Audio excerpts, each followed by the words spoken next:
गाओ तदपधीर धर समय विचारे गोखिय मधुर वचन महतारी कोई आनंद चंद्र भगवान की बोले श्री कृष्ण भगवान की। आज इसमें राम ने देखा अपने पिता को, अधर उनका सूख गया, पानी से अधर सूख रहा है, अंग ऐसे जल रहा है, पूरी तरह से जल रहा है। मनोहीन मनहीन भोंगो, मणि के बिना जैसे भंग विषधर शक्तिहीन हो जाकर शिथिल होकर पड़ा हुआ है। आज पिता की ये हालत है। सरस्वती समीप दीख के मानो मीच युगन ले। आज कैकेयी को देखा है राम ने, कहा बस इसी कारण मेरे पिता की दुर्दशा हुई है। करुणामय मृदु राम स्वभाव, राम का स्वभाव ही करुणामय है। प्रथम देख दुख सुना न कहूं, ऐसा दुख राम ने आज तक कभी देखा नहीं था। पहला दुख राम के सामने ऐसा पड़ा।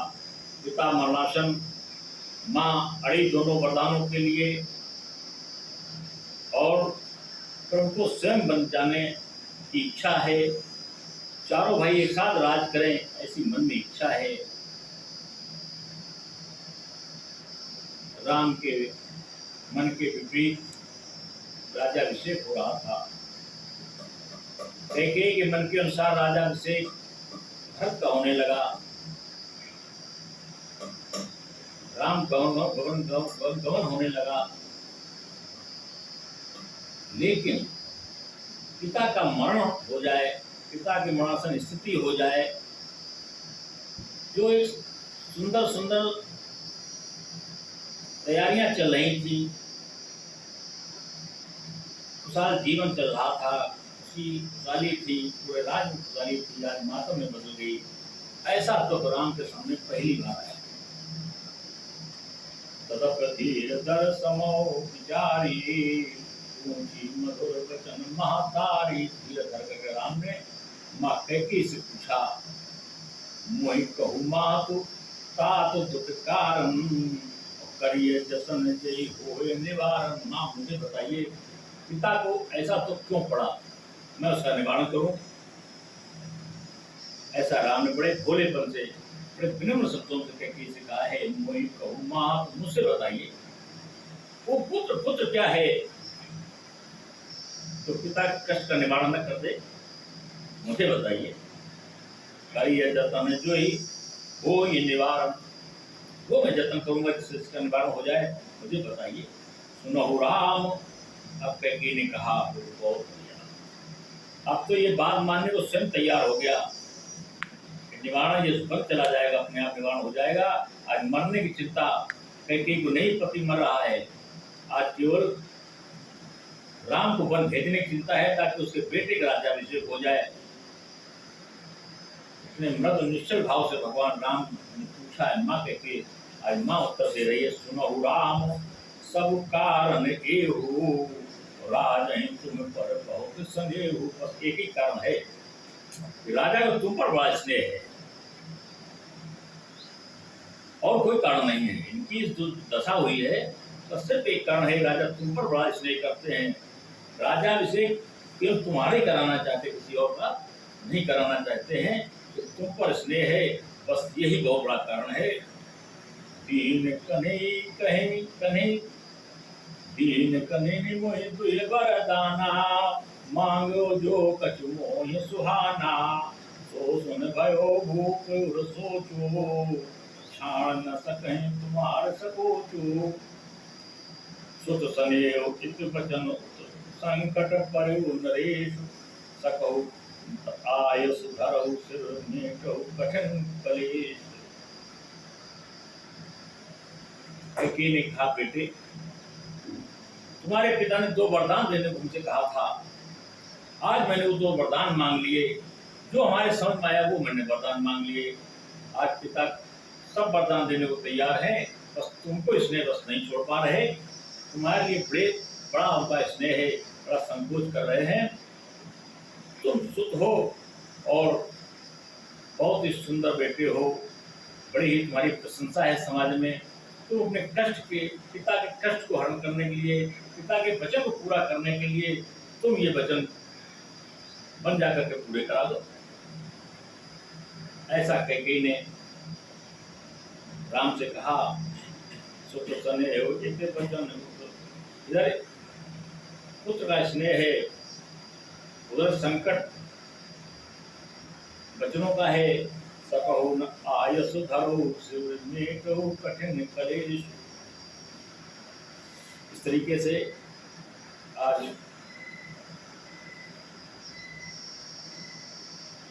निद्रक बैठ कहाई कटुवानी, सुनत कठिनता अति अकुलानी। जीव कमान वचन सर नाना, मनहु महित लक्ष्य समाना। आज निद्रक होकर के बैठ गई कैकेयी और कटवाणी बोलने लगी।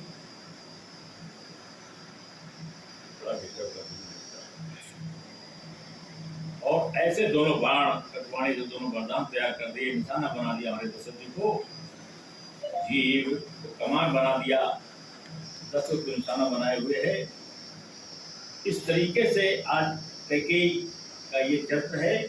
जनु कठोर पनु धरे शरीरो, कई धनुष विद्यापर वीरो। सब प्रसंग रघुपति सुनाई, बैठ मनो तनु धर निठुराई। मन सुखाय भानु कुल भानु, राम सहज आनंद निधानु। बोले वचन विगत सभूषण, तद मंजुल जन बाग विभूषण। सुन जननी सोई सुत बड़ भागे, जो पितु मात वचन अनुरागे। तनय मात पितु तोष निहारा, दुर्लभ जन सकल संसारा। राम को सारी बातें हमारी कैकेयी ने बताई, दोनों वरदान बताए, और इस कारण इनका ये हाल हुआ। राम ने कहा, माँ सोने जननी सोई सुत बड़े भागी। सुनो माँ, वो सुत बड़े भागी होते हैं जो अपने माता पिता के काम आए।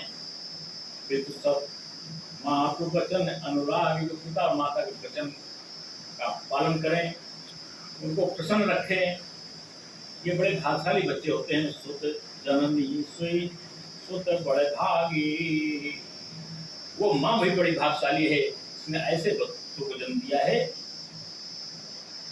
सुन जननी सोई सुत बड़ भागी, जो पितु मात वचन अनुरागी। तनय मात पितु तोष निहारा, दुर्लभ जन सकल संसारा। ऐसा संसार दुर्लभ है, जो पिता की बात बेटा माने ना माने, ये बड़ा दुर्लभ है। मुनि करे मिलन विशेष बन, समय भात हित मोर। आयुष गौर सम्मत जननी को, भरत प्राण प्रिय पावन राजो। विद सब विद मुहि सन्मुख आजो, जौन जाऊं बन शिव काजा। प्रथम गणे मुहि मूल समाजा, से वही अरण्य कल्प तरु त्यागी। हरे हरे अमृत ले विश्व बागी, देव पाई अस समो सुखाही। एक विचार मातु मन माही, अम्ब एक दुख मोह विषेकी। निपट विकल नर नायक देखी, और ही बात पितहि दुख भारे। बहुत प्रतीत न मोह महतारे, राव वीर गुण उदद अगाधो। था मुहि मिते कछु बड़ अपराधो, जाते मुहि न कहत कछु राहो। मोर शपथ सोई कछु कहु सत्य भावो। राम ने कहा, माँ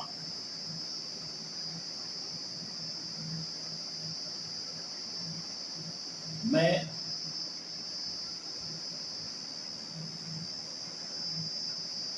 रघुकुल के बच्चों को पूरा करूंगा, मैं वन चला जाऊंगा, हमारे प्राण प्रिय भरत का राज्याभिषेक हो जाएगा।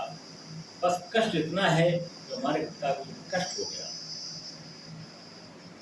तो मैं वन वैसे चला जाता। वन जाने की तो मेरी पहले से इच्छा थी, वन में जाता, लेकिन पिता के साथ ऐसा हुआ, ये मुझे कष्ट है।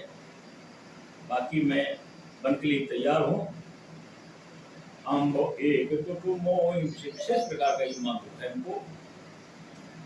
पटे भी कलर ना योग देखी जो मैं राजा को देख रहा हूँ, पिता को देख रहा हूँ, इससे ज्यादा बड़ा कष्ट और मुझे नहीं हो सकता।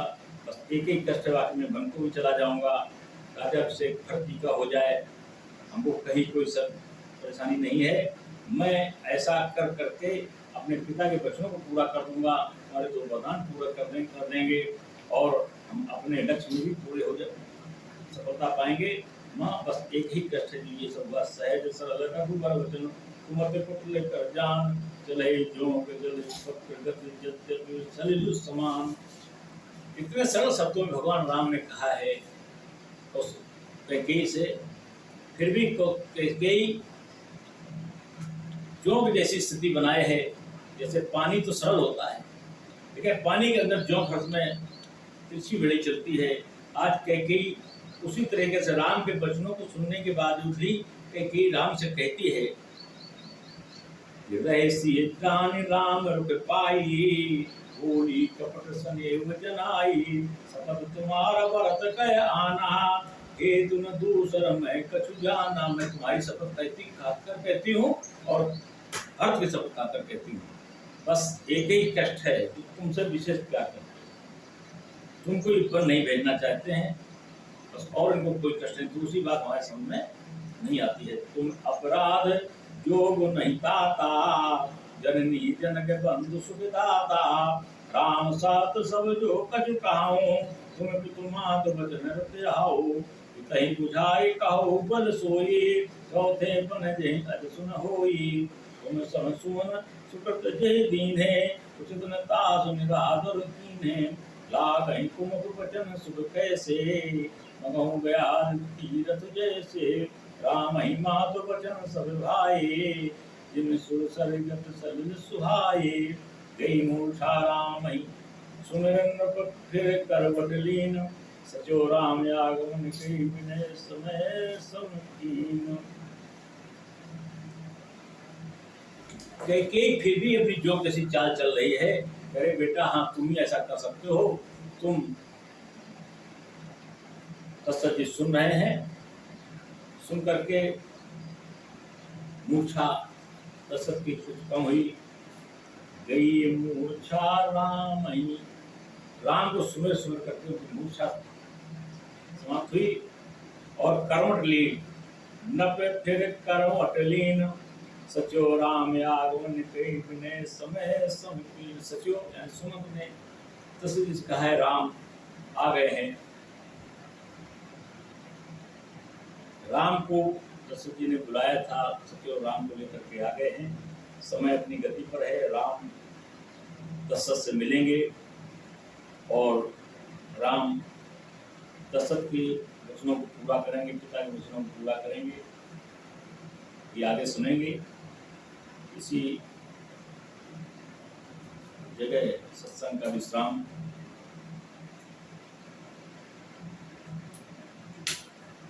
ऐसी विषम परिस्थिति राम ने पहली बार देखी, दशरथ की ये दशा देखी। सारी तैयारियां हैं, जिस घर में सारी तैयारियां हो और घर में मातम छा गया हो, तो वहाँ ऐसी स्थिति बनती है जैसे आज दशरथ की, राम की, समाज के लोगों की है। भगवान का दो बार नाम, इसके बाद प्रार्थना और कथा का विश्राम। श्री राम जय राम, श्री राम जय राम, जय श्री राधे गोविंदा, मन भजले हरि का प्यारा नाम है। श्री राधे गोविंदा, मन भजले हरि का प्यारा नाम।